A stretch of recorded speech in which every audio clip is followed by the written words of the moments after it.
16 জুলাই 2024 এই দিনে বৈষম্য বিরোধী আন্দোলনের মাঝে পুলিশের গুলিতে শহীদ হন রংপুর বেগম রোকেয়া বিশ্ববিদ্যালয়ের শিক্ষার্থী আবু সাইদ। সে ঘটনা পেরিয়েছে 2 বছর। এর মাঝে আন্দোলনে স্বৈরাচারী আওয়ামী লীগের পতন হয়েছে, দেশ পেয়েছে নতুন নেতৃত্ব, কিন্তু স্বজনদের চোখের জল আজও শুকায়নি। যশ, খ্যাতি, অর্থ চান না তারা, দাবি শুধু ন্যায় বিচারের। রংপুর থেকে জুয়েল আহমেদের রিপোর্ট, ছবি তুলেছেন শাহনওয়াজ জনি। 2024 সালের 16 জুলাই দেশ জুড়ে আগুনের লেলিহান শিখার মতো ছড়িয়ে পড়েছে বৈষম্য বিরোধী ছাত্র আন্দোলন। তার মাঝেই রংপুরে ঘটে যায় ইতিহাসে স্থান করে নেয়া এক ঘটনা। পুলিশের গুলি রুখতে বুক পেতে দেয় বেগম রোকেয়া বিশ্ববিদ্যালয়ের ইংরেজি বিভাগের শিক্ষার্থী আবু সাইদ। সাহসী এই তরুণের রক্ত ঝরার প্রতিবাদে গর্জে ওঠে শিক্ষার্থীরা। দেশ জুড়ে বেগবান হয় স্বৈরাচারী সরকারের পতনের দাবি।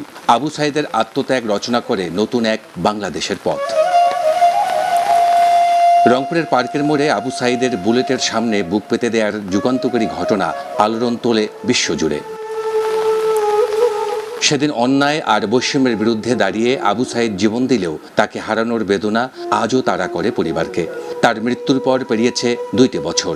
ওই ছেলে না থাকাতে খুব দুর্বল, আর ছেলের জন্যে অন্তরতে দুঃখ দূর হয় না, শোক সময় বেদনা করে।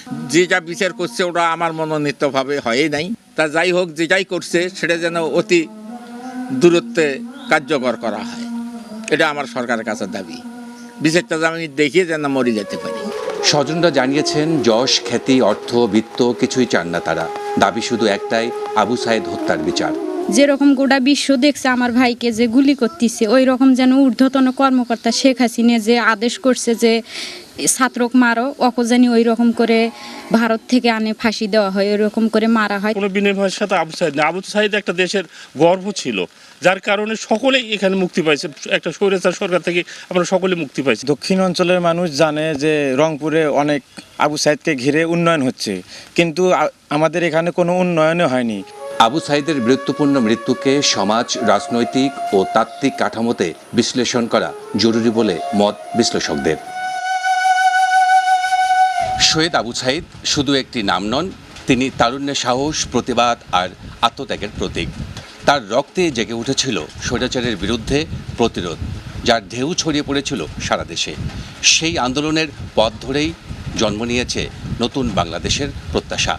তাই তার স্মৃতি, মর্যাদা ও আদর্শ সংরক্ষণ শুধু ইতিহাসের দায় নয়, ভবিষ্যৎ প্রজন্মেরও।